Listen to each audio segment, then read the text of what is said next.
I was an employee of the Playtime factory in my teenage years. I worked in the production part of the dolls, where the limbs of the body and the hair were created. Later, these pieces went to a restricted place where all the parts were put together and the electrical mechanisms were placed. The operators couldn't enter due to confidentiality and patent issues, so we never got to have the complete dolls in our hands. At the factory, I made friends with another boy, Ben. It wasn't easy to have a lot of relationships there because in the production area we were a small group, and almost everyone who was hired for the restricted area left their jobs shortly after.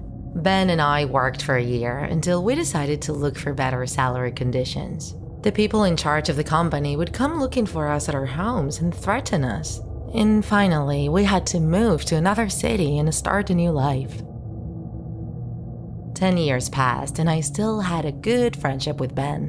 One day, we both received a very strange letter. It was signed by our former Playtime production partners asking us to release them. The truth is that letter left us worried. If it was a joke, it was not funny at all. I hadn't had contact with the others. I hadn't heard from them for years. Ben was very upset and suggested I go, but I rejected his plan and decided to ignore their plea for help. I didn't want to get in trouble. I preferred to get on with my life. However, everything changed 2 days later with an unexpected visit. My friend's wife had come to my house.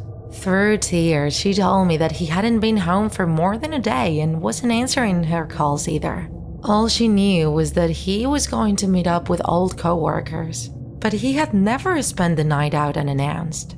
I swallowed hard and tried to be calm so as not to worry her even more, and recommended that she call the police.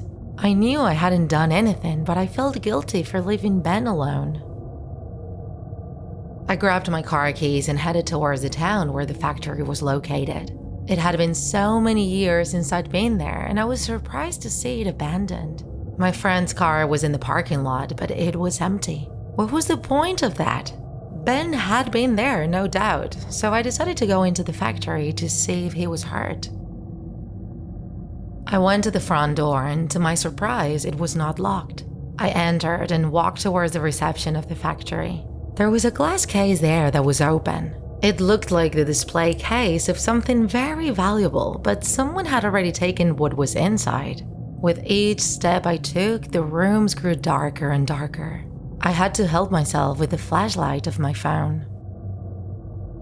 Suddenly, I noticed that on the dusty floor there seemed to be some recent steps. I followed the trail that led me to one of the bathrooms. There, I found a jacket. It looked like my friend's. I reached into the pockets to see if I could find any objects. In doing so, I touched something slimy.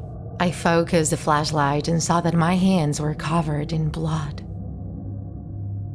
I started to get scared. If that was his jacket and it was covered in blood, something very bad must have happened to him. I wanted to run away and call the police, but suddenly I heard some very loud banging. Trying to escape, I entered a new room. The smell was unbearable. It was very dark, so I slowly and carefully illuminated my surroundings. There were hundreds of corpses on the ground, which by their clothes seemed employees. In the background was a lighted room. My brain was screaming at me to get out of there, but I needed to know what was going on in that damn factory. I opened the door the exact millimeters to be able to see the interior and that nobody realized that I was there. I couldn't believe this was real. Various giant, furry, blue monsters were using the corpses to make new dolls. In the background, there was a high wooden chair, which looked like a throne, where the Poppy doll was, but she was very real. It seemed like she had life. I turned around and ran for the exit when I reached the next door and someone blocked it behind me. It was Mommy, who had stopped it with her paws. And next to her was Poppy, who told me, "You and your friend saved me. You opened my box. You're perfect, but I'm sorry. I can't let you go." Afterward, the doll took out his heart and dumped his body on top of the mountain of corpses. Soon, she would have one more body to fight with Experiment 1006.